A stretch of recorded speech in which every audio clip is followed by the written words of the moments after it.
Order. I call the honourable member for Chifley. Deputy Speaker, thank you. Member for Kooyong, you are in an alternate reality.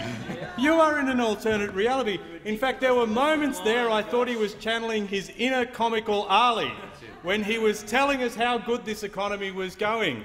The economy was going so great that the Reserve Bank Governor decided to give you an early Christmas present. He decided to give you just a little shave off interest rates, just to kick the economy along because it was going so great.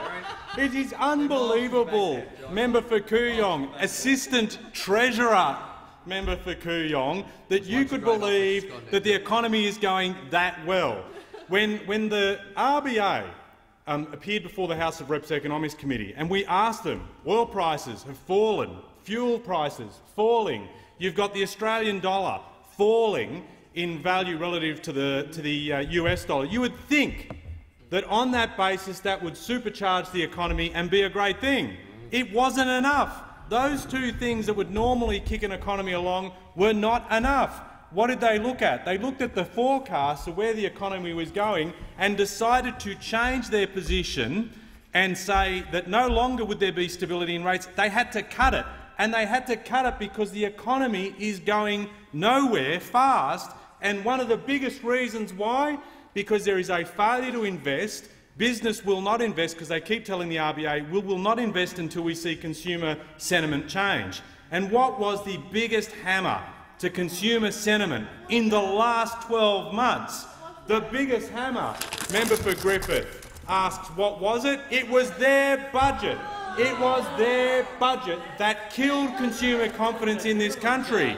When you look, one of the worst budgets indeed, member for Griffith. And in fact, when you looked at a household on roughly $60,000 to $65,000 a year losing $6,000, it's no wonder they will not spend. It's no wonder that confidence is down. It's no wonder when people are confronted with the prospect of a GP tax, when they're confronted with the prospect of $100,000 university degrees, when you see all the changes to supporting young jobless, when you see, for example, all the type of things that are being done to pensions, it is insane that you could have those opposite say that the economy is going great. You can only say that here. They can only say that here. Outside. They would never say this outside because no one would believe them. Everyone knows that the economy is in a funk and that these people opposite are doing nothing to repair it. So when you and to be honest and to be fair to them, we expected too much. We did expect too much. When they said they'd be an adult government, that wasn't reality, it was aspiration. That's what they were aiming to be. They were aiming to be, that's right, one day we'll be an adult government. You look at the first half of their government, their time in government has all been about cuts. The only thing they've got is cuts, tear things down, wreck things. Wreckers, not builders. Wreckers, not builders, indeed, member for McMahon. You know, they make cuts to Medicare, sell off Medibank, tear down everything that they see, and then when they've got nothing left, what do they turn to? They turn to this IGR. This is a great work of fiction.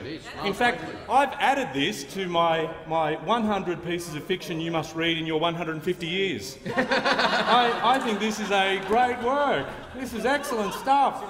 I mean, yes, in 250, I can imagine how big it'll be then. This is fiction. This is a political document designed to advance propaganda rather than a serious attempt to look at what should be done. If it was a serious attempt at what we should do as people are ageing, you would make sure they have a sustainable retirement income. There's an idea. And what have they done? I mean, you look at everything that they have done in their first period, the first half of this term.